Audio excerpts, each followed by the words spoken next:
Hello, this is Mr. Russell, your AP Biology teacher, and today we're going to continue our discussion on biochemistry, and we're going to look at water, the second part of our notes for water. Water is a universal solvent. What is a solvent? Well, to answer that, you need to know that a solvent is a liquid that is doing the dissolving of another substance. Well, that substance that is getting dissolved is referred to as the solute. Well, the easiest way to maybe think about this is Kool-Aid. What is Kool-Aid? It's a solution. Well, it's a solution of solute and solvent that has been mixed together in an equal distribution. You take the little packet of Kool-Aid, tear it open, pour the solute into the water. That water is your solvent, and your solvent, the water, is going to break down the particles or the solute mixture of Kool-Aid, and therefore you get a solution. Now, a suspension is a temporary suspension of materials. Good example for this is going to be Italian dressing herbs in a bottle. It's going to be temporarily suspended. The herbs will be temporarily suspended within that solution. Now, colloid is another example of an extended temporary suspension of materials. Milk is a good example. They say that because of this extended suspension of materials, therefore you should always shake up your milk before you drink it. Well, how does all this work? This works with hydrogen bonds of water being able to make each of these situations possible. This is because there's a hydration shell that surrounds the particles of the solute that's going to be dissolved. Once water surrounds that molecule, it breaks down the hydration shell, causing the substance to dissolve or disappear. Well, oils, grease, and fat are nonpolar, and therefore water can't really grab and dissolve those. You need salt to be able to make these molecular bridges to be able to dissolve. Well, let's think about some terms here. Hydrophobic and hydrophilic. Hydro meaning water, phobic meaning the fear of. So hydrophobic is the fear of water. Water cannot attach to substances that are hydrophobic because the substances are nonpolar. So the substances hate water's polarity. Hydro being water again, and philic meaning the love of, so hydrophilic substances love water. So water can attach it to hydrophilic substances because the substances are polar. So the substances love water's polarity. Now, let's look at some terms for wet chemistry. One term we need to look at is a mole. What is a mole? This just refers to a measurement of a molecule that is relative to its molecular weight. Avogadro's number, 6.02 times 10 to the 23rd. This is just the number of molecules of that particular substance present in 1 mole. How do you find a mole? What you do is you find the molecular weight of a molecule using the periodic table and then weigh out that many grams of the substances, and then that amount is equal to 1 mole. So example, sucrose, which is 342 on the periodic table, that just tells you that you need 342 grams of sucrose to be able to equal 1 mole of sucrose.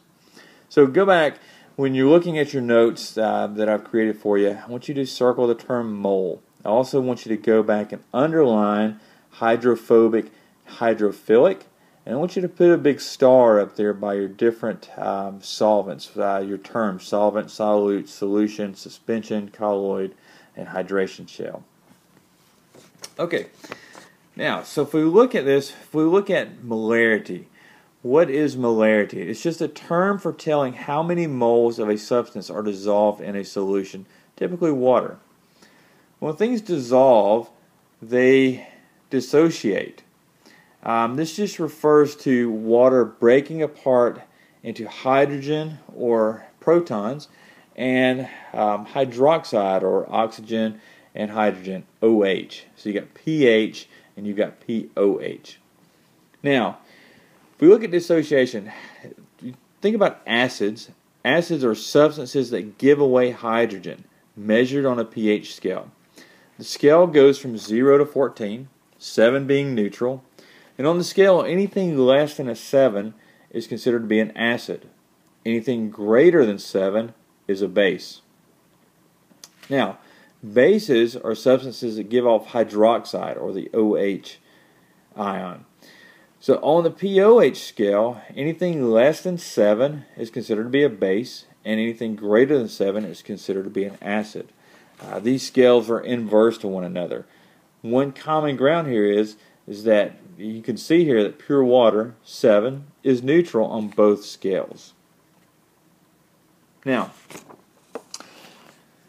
buffers are substances that can resist a change in pH or pOH.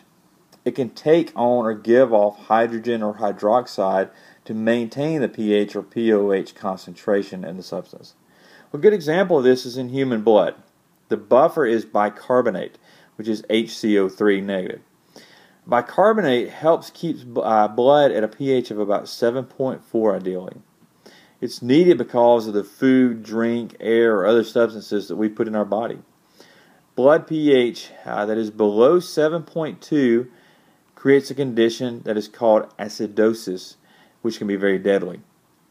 Blood pH that is above 7.6 creates a condition called alkalosis, which can also be deadly. Cis, S-I-S, seen in acidosis, and alkalosis just means the condition of being. So acidosis, the condition of being acidic, and alkalosis, the condition of being alkaline or basic. Now, the pH of blood affects oxygen's ability to be able to adhere to red blood cells. That's a bad thing if that gets out of equilibrium. So let's look at acid precipitation. This just refers to rain, snow, sleet, ice, or fog with a low pH. Water falling into the environment that has a pH of less than 5.6 is considered to be acid rain.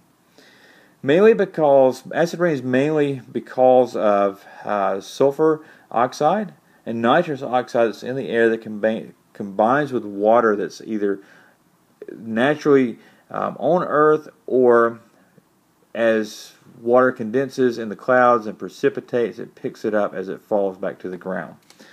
Both of these, the sulfur oxide and the nitrous oxide, are found in fossil fuels when they're burned, such as oil, gas, and diesel.